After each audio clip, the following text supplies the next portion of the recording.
আমাদের চারপাশের দেশগুলো যখন আমাদের দুর্বল ভাবে, তখন বাংলাদেশ সেনাবাহিনী নীরবে গড়ে তুলছে এক ভয়ঙ্কর শক্তি। যেসব উন্নতি গোপনে হয়েছে সেগুলো জানলে আপনি অবাক হয়ে যাবেন। বাংলাদেশ সেনাবাহিনী সবসময় একটি কথাই বলেছে, প্রতিরক্ষা নয়, প্রতিশোধ। কিন্তু সাম্প্রতিক বছরগুলোতে সেনাবাহিনী বদলে গেছে। পুরনো প্রযুক্তি সরিয়ে এখন আসছে আধুনিক সরঞ্জাম, হাইটেক ট্রেনিং আর আন্তর্জাতিক সহযোগিতা। শত্রু যতই বড় হোক না কেন, বাংলাদেশ আর আগের মতো দুর্বল নেই। দেখুন, আকাশ প্রতিরক্ষা সব দেশের জন্যই সবচেয়ে গুরুত্বপূর্ণ। বাংলাদেশ সেনাবাহিনীও সেটা বুঝেছে। বাংলাদেশ সেনাবাহিনী এখন নতুন রাডার সিস্টেম ব্যবহার করে। এখন আকাশে শত্রুর কোনো নড়াচড়া গোপন থাকে না। বাংলাদেশের মিসাইল ইন্টারসেপ্টর, দূর থেকেই শত্রুর বিমান নামানোর ক্ষমতা রয়েছে।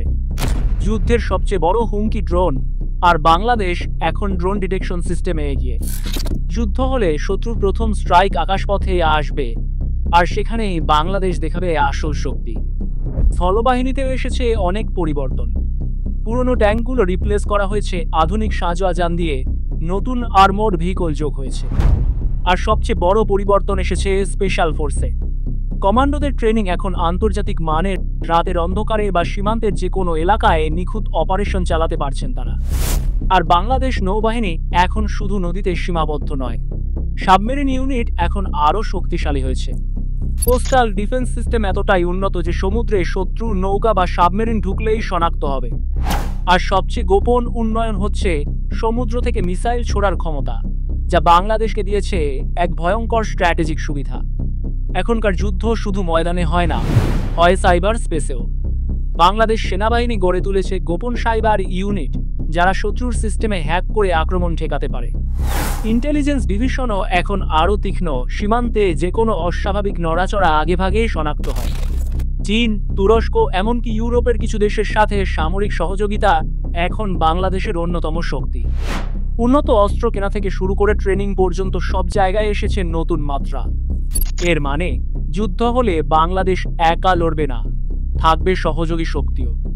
তবে বাংলাদেশ শুধু বর্তমানেই থেমে নেই, ভবিষ্যতের জন্য বড় পরিকল্পনা আছে।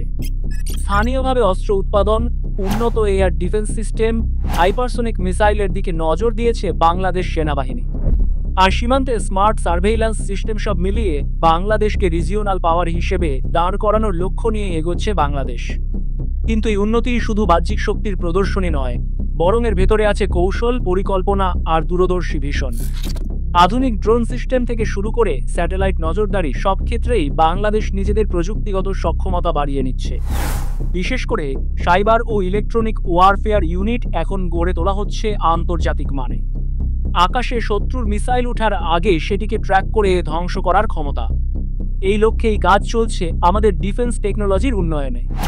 সেনাবাহিনীর ইঞ্জিনিয়ারিং ইউনিট তৈরি করছে এমন প্রযুক্তি যেগুলো একসময় শুধু উন্নত দেশগুলোর হাতে ছিল। নৌবাহিনীতেও যোগ হয়েছে নতুন ফ্রিগেট, সাবমেরিন আর কোস্টাল ডিফেন্স সিস্টেম, যা বঙ্গোপসাগরের যে কোনো অচেনা নড়াচড়া শনাক্ত করতে সক্ষম। ভারত মহাসাগরের এই কৌশলগত অবস্থান বাংলাদেশকে দিয়েছে এক অদ্ভুত শক্তি, যা ভবিষ্যতের আঞ্চলিক সংঘাতে বড় ভূমিকা রাখতে পারে। আর সবচেয়ে বড় শক্তি তৈরি হচ্ছে আকাশে।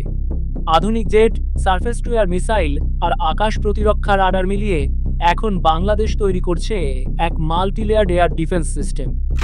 এর মানে, শত্রু যেখান থেকে আক্রমণ করুক না কেন, প্রতিরোধ গড়ে তোলা সম্ভব হবে 1 মিনিটেরও কম সময়ে। তাই যারা ভাবে বাংলাদেশ এখনো দুর্বল, তারা মারাত্মক ভুল করছে। আমরা হয়তো আড়ালে থাকি, চুপচাপ থাকি, কিন্তু গোপনে গড়ে তুলছি এক ভয়ঙ্কর শক্তি, যা প্রয়োজনে শত্রুর বুকে কাঁপন ধরিয়ে দেবে। আপনার কি মনে হয় আগামী 5 বছরে বাংলাদেশ সেনাবাহিনী কেমন বদলাবে? কমেন্টে জানান। আর ভিডিওটা শেয়ার করুন বন্ধুদের সাথে। লাইক, সাবস্ক্রাইব দিতে ভুলবেন না।